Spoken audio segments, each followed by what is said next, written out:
Bismillahirrahmanirrahim. Assalamualaikum warahmatullahi wabarakatuh.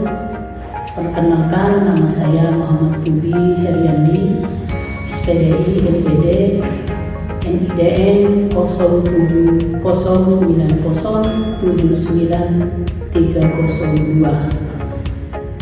Saya adalah salah satu dosen tetap Prodi Kependidikan Islam Fakultas Agama Islam Universitas Bondowoso. Video singkat ini adalah salah satu pernyataan kunjung kerja Tridharma Perguruan Tinggi PDD UKTBT sertifikasi dosen tahun 2026 dalam aspek pengajaran yang berfokus pada karya saya, yaitu mata kuliah Filsafat Pendidikan Agama Islam. Mata kuliah ini memiliki bobot 2 SKS yang akan saya jelaskan sebagai berikut. CPL Prodi yang dibebankan kepada mata kuliah CPL 1 menghayati nilai-nilai agama dan etika akademik. CPL kedua menjunjung tinggi dan menghayati nilai-nilai etika keislaman dalam kehidupan di masyarakat dan di negara. CPL ketiga menguasai integrasi teknologi pedagogik, muatan keilmuan, keahlian, serta komunikasi dalam pembelajaran filsafat pendidikan Islam. Mampu berkolaborasi dalam tim, menunjukkan kekompakan kreatif, inovatif, dan berpikir kritis dan pemecahan masalah dalam mengembangkan keilmuan dan pelaksanaan tugas di dunia kerja. CPL kelima mampu melaksanakan tindakan kreatif berdasarkan prosedur dan filsafat pendidikan Islam untuk meningkatkan kualitas pembelajaran filsafat pendidikan agama Islam di sekolah atau madrasah. Capaian pembelajaran mata kuliah CPNK 1 mampu menjelaskan dasar-dasar filsafat pendidikan Islam P.19. CPNK kedua mampu mendeskripsikan filsafat pendidikan agama Islam. CPNK ketiga mampu menganalisis tujuan filsafat pendidikan Islam P.9KU S12. CPNK keempat mampu mengevaluasi ruang lingkup tujuan filsafat pendidikan Islam S8KU 12. CPNK kelima mampu membuat kesimpulan dari beberapa filsuf muslim tentang filsafat pendidikan Islam. CPNK terakhir mampu mendesain dan membedakan antara filsafat pendidikan Islam dengan filsafat ilmu. Kemampuan akhir tiap tahap belajar. Sub CPNK 1 menjelaskan dasar-dasar filsafat pendidikan Islam. CPNK kedua, mahasiswa mampu menjelaskan materi hakikat manusia dalam ajaran Islam. Sub CPNK ketiga, mahasiswa mampu menjelaskan hakikat pendidikan Islam, tarbiyah, ta'lim, dan takdir. Sub CPNK keempat, mahasiswa mampu mengonsep desain pengembangan pemikiran filsafat pendidikan Islam zaman Rasulullah. Sub CPNK kelima, mahasiswa mampu menganalisis perkembangan pemikiran filsafat pendidikan Islam pada era Abbasiyah dan Umayyah. Sub CPNK ke-6, mahasiswa mampu menganalisis pemikiran filsafat pendidikan Islam pada masa Al-Kindi. Sub CPNK ke-7, mahasiswa menganalisis perkembangan pemikiran filsafat pendidikan Islam pada masa Imam Al-Ghazali. Sub CPNK ke-4, Sub CPNK ke-8, mahasiswa mampu menemukan dan mengevaluasi hasil pemikiran filsafat pendidikan Islam pada masa Muhammad Iqbal.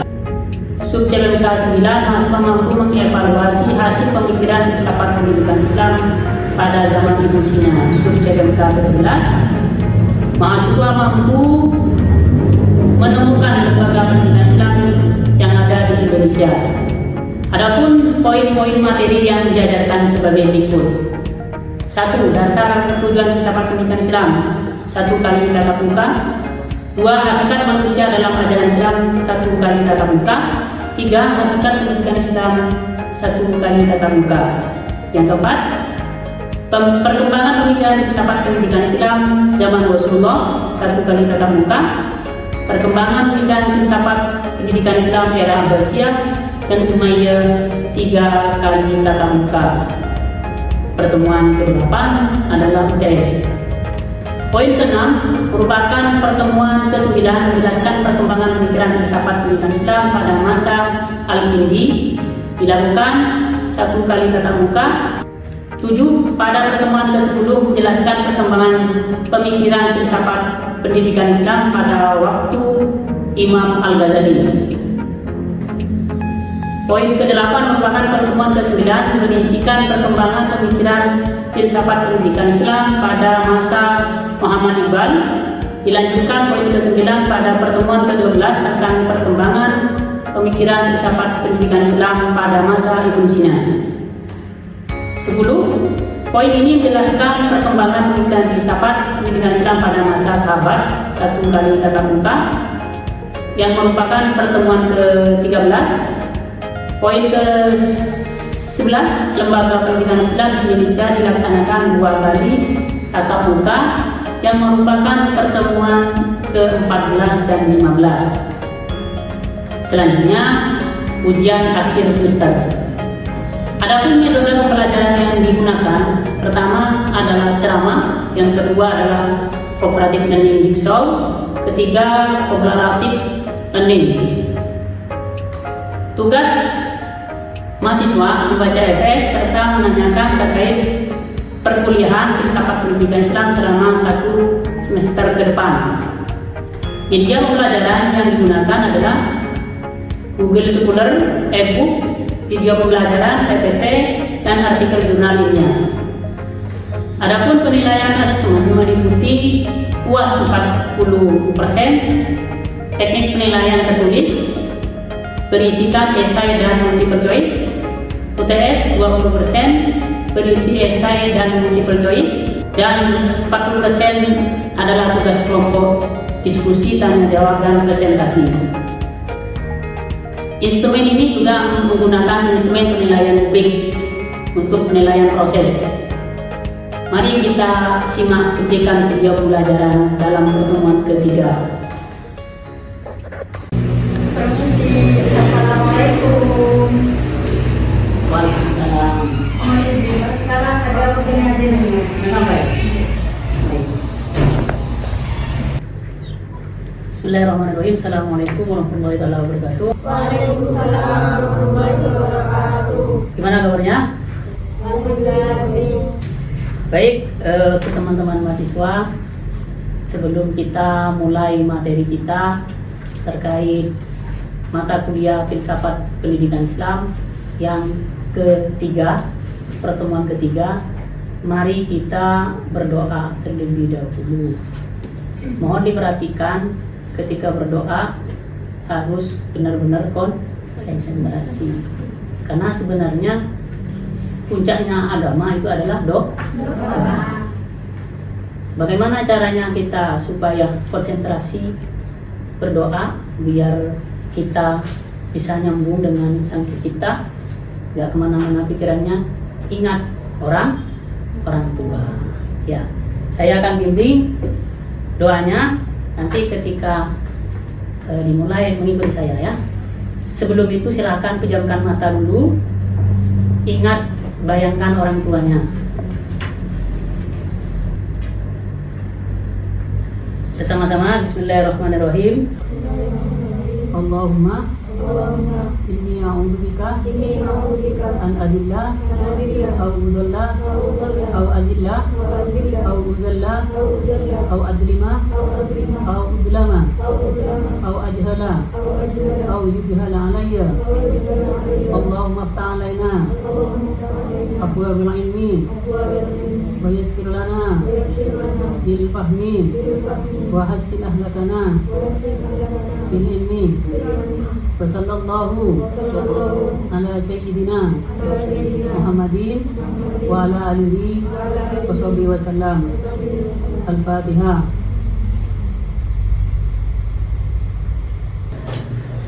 Baik, kita mulai materi kita.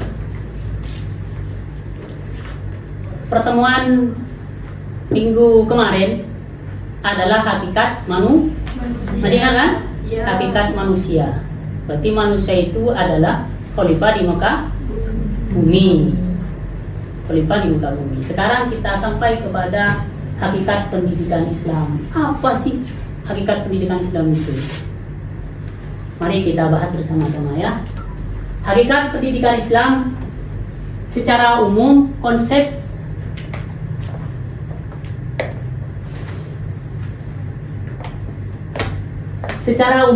pendidikan Islam mengacu pada makna asal kata yang membentuk kata pendidikan itu sendiri dalam hubungannya dengan ajaran Islam. Dalam hal ini akan dirunut hakikat pendidikan Islam yang sekaligus menggambarkan apa yang dimaksud dengan pendidikan menurut pengertian secara umum.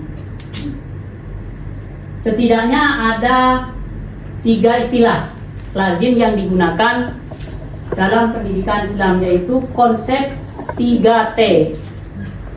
3T itu apa? Pertama, tarbiyah. Yang kedua, taklim. Yang ketiga, taklim. Apa? Bisa diulang? Inilah ya sebenarnya hakikat pendidikan Islam itu, hakikat pendidikan Islam itu ada di sini, ada di tarbiyah.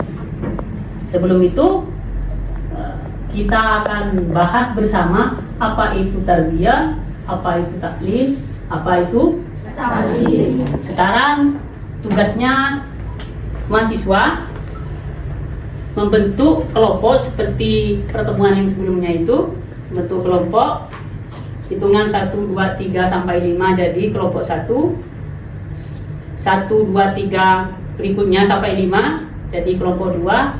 1, 2, 3 sampai 5 jadi kelompok 3. Pertama itu kita buat kelompok tarbiyah. Kelompok 1 namanya tarbiyah. Kelompok 2 adalah taklim. Kelompok 3 adalah taklim. Sudah bisa dimengerti? Ya. Kita acak nanti ya sesuai kelompoknya 1, 2, 3, 4, 5. Kelompok 1 tarbiyah. 1, 2, 3, 4, 5 berikutnya adalah taklim. Begitu ya, dan seterusnya. Tata caranya bagaimana? Seperti pertemuan yang lalu, kita searching kepada Google suku. Apa itu sih tarbiyah? Kita searching di sana di jurnal, di jurnal nasional yang sudah diterbitkan itu. Bisa ya? Kita mulai sekarang.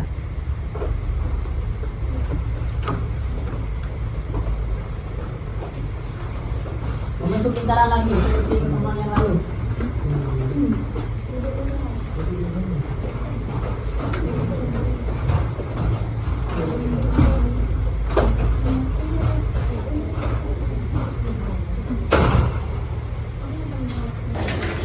Nanti setelah selesai saya kasih waktu 5 menit ya.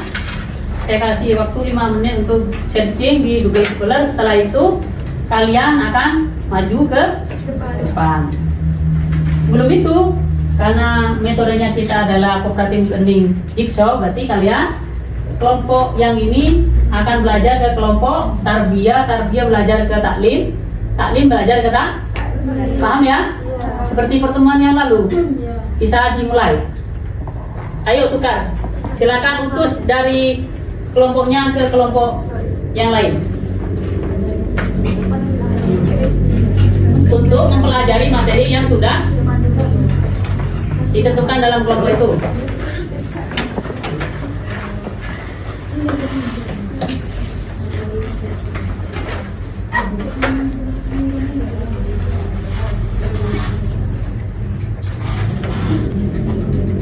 Waktunya 5 menit ya? Ya.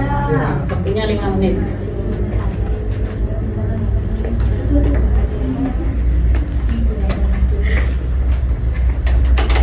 Bisa searching di Google Scholar.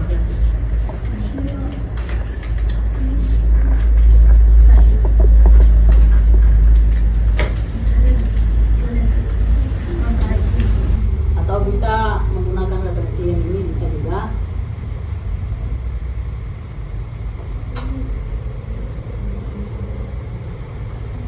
Waktunya 5 menit ya.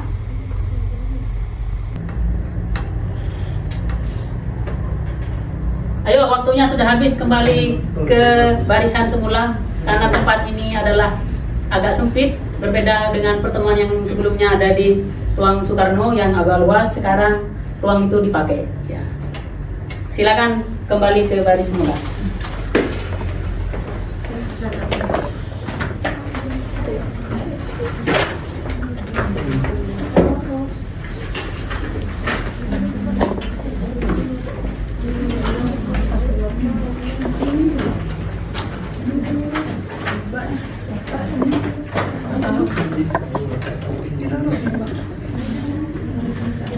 Dilurusin kembali. Dilurusin. Waktunya sudah habis, dilurusin.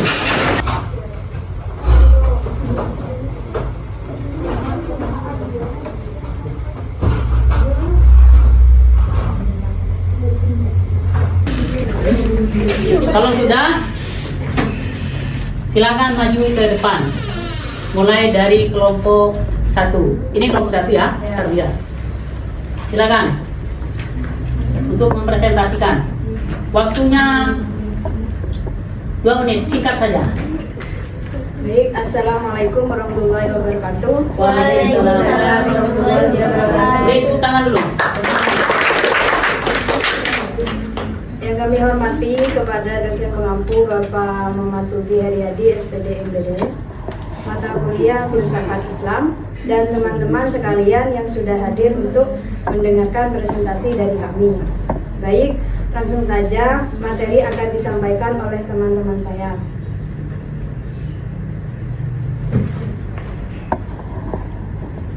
Baik, saya akan menjelaskan tentang pengertian tarbiyah.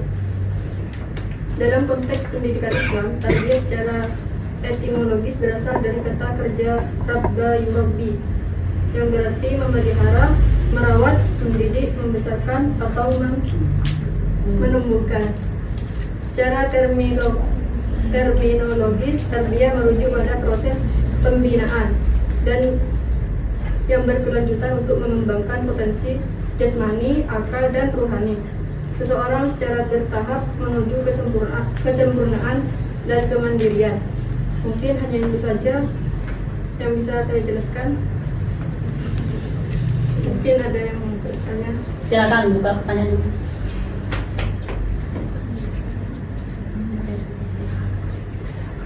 Ada yang bertanya? Kalau tidak ada, silakan kembali. Belum ada? Silakan kalau ada. Ada, Indra? Ada, Pak. Oh, ada. Baik, di sini saya akan bertanya, mengapa tarbiyah disebut sebagai proses yang komprehensif? Mungkin bisa dijawab. Silakan, Pak.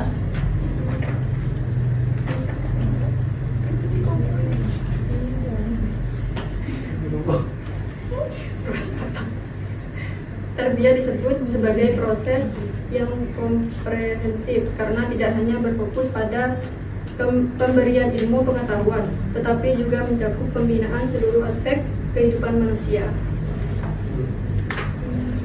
Baik, apa bisa diterima? Iya. Baik, mungkin cukup sekian presentasi dari kami. Kurang lebihnya mohon maaf. Wassalamualaikum warahmatullahi wabarakatuh. Waalaikumsalam warahmatullahi wabarakatuh.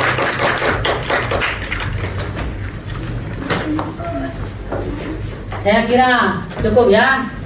Jadi sudah terwakili semua. Apa itu tarbiyah, apa itu taklim.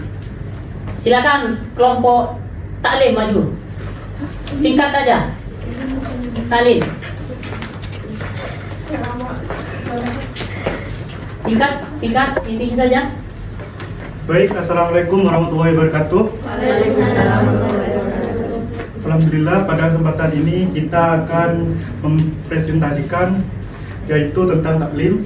Sebelumnya yang terhormat Bapak Tubi Haryadi, SPD MPD, selaku pengampu mata kuliah Filsafat Pendidikan Islam. Langsung saja ke materinya, yaitu taklim. Bisa dijelaskan? Tentu saja, taklim secara etimologi berarti pengajaran, pembelajaran, atau penyampaian ilmu. Dimensi utama dari konsep taklim yang pertama proses transmisi ilmu. Fokus utamanya adalah pada transfer pengetahuan, pemahaman, serta pengarahan dari pendidik kepada peserta didik tanpa batasan usia yang kaku. Majelis Taklim, istilah ini juga melekat pada lembaga pendidikan non-formal Islam seperti kelompok pengajian yang menjadi wadah bagi masyarakat untuk mewadahi ilmu agama, mempererat silaturahmi, serta meningkatkan keimanan. Taklim lebih menitik beratkan pada aspek pengajaran, penyampaian, pengetahuan, dan kecerdasan kognitif. Mungkin hanya itu saja. Tepuk tangan.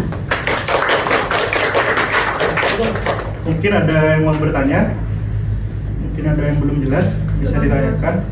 Belum ada. Kalau tidak ada silakan. Baik, sekian dari presentasi dari kami. Assalamualaikum warahmatullahi wabarakatuh. Waalaikumsalam warahmatullahi wabarakatuh. Selanjutnya tadi sikat.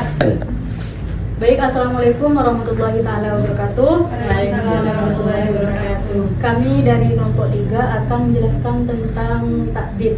Takdib secara etimologi itu berasal dari kata adaba yang berarti mendidik, melatih, dan memperbaiki akhlak atau memberi pengajaran tentang sopan santun. Takdib sendiri dipopulerkan oleh Syekh Muslim Muhammad Nauqib Al-Attas sebagai istilah yang paling tepat untuk mendefinisikan pendidikan Islam itu sendiri. Dan fokus utama takdib itu adalah pembentukan adab. Mungkin sekian dari kelompok saya. Kurang lebihnya mohon maaf. Wallahu muwaffiq ila aqwamit thoriq. Wassalamualaikum warahmatullahi wabarakatuh. Waalaikumsalam warahmatullahi wabarakatuh.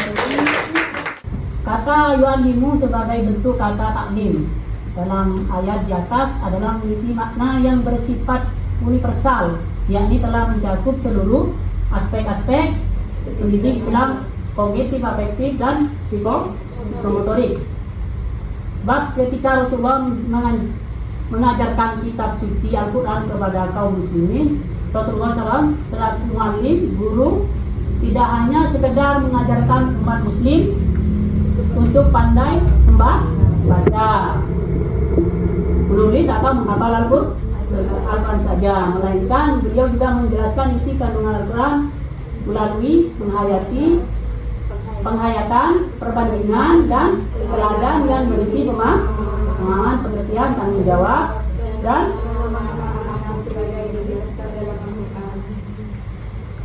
bagaimana ini ya artinya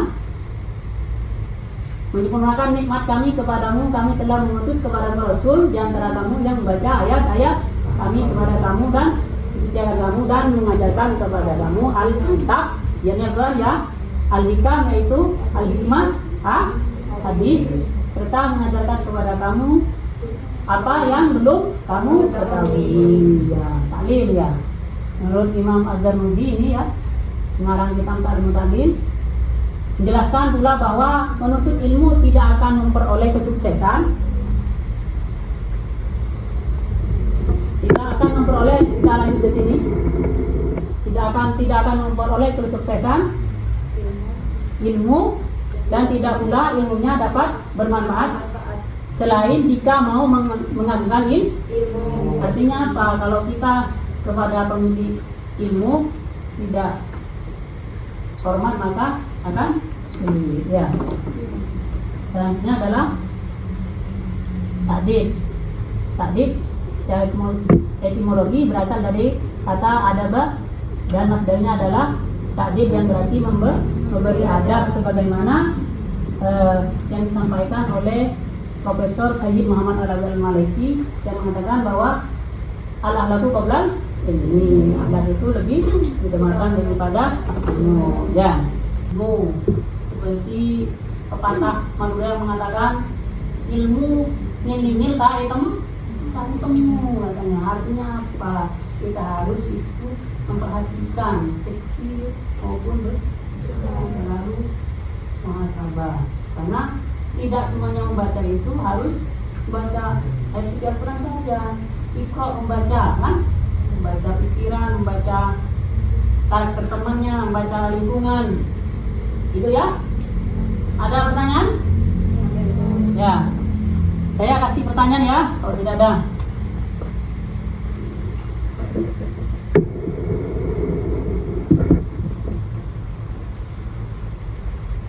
Soal pertama, ilmu yang paling tinggi adalah siapa yang menjawab? Ya, silakan. Kelompok 3. Baik, kalau menurut jawaban yang saya dapat dari jurnal kemarin itu Pak, saya sempat baca, yaitu ilmu tertinggi adalah akhlak.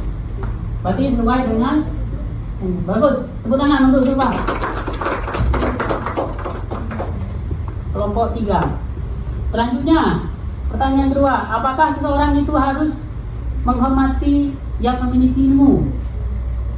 Siapa yang bisa jawab? Saya Pak. Ya, silakan. Kelompok 2. Menurut jurnal yang saya baca kemarin, yaitu menurut Imam Az-Zarnuji, seseorang harus menghormati ilmu lebih-lebih kepada yang menyampaikan ilmu itu. Seperti barusan ya, berarti ya. Ya. Tepuk tangan. Silakan. Mungkin ada pertanyaan buat saya dari kelompok 1, 2, 3. Belum ada. Oh ya, silakan. Ya. Baik, di sini saya dari kelompok 3 akan bertanya. Tadi Bapak menjelaskan tentang huruf hijaiyah, yaitu huruf ain Hah? yang memiliki filosofi. Pertanyaan saya, bagaimana kalau filosofi huruf yang ada di lafal Bismillahirrahmanirrahim, apakah ada juga? Bagus. Pertanyaan yang sangat luar biasa. Tepuk tangan. Bagus ini ya. Ternyata menanyakan huruf hijaiyah. Baik, saya jelaskan sekilas ya. Untuk kesempurnaannya kita jelaskan minggu yang akan datang. Nanti saya akan ulas sebentar. Ya, Bismillah. Lafal Bismillah. Coba perhatikan ya, depan ya. Di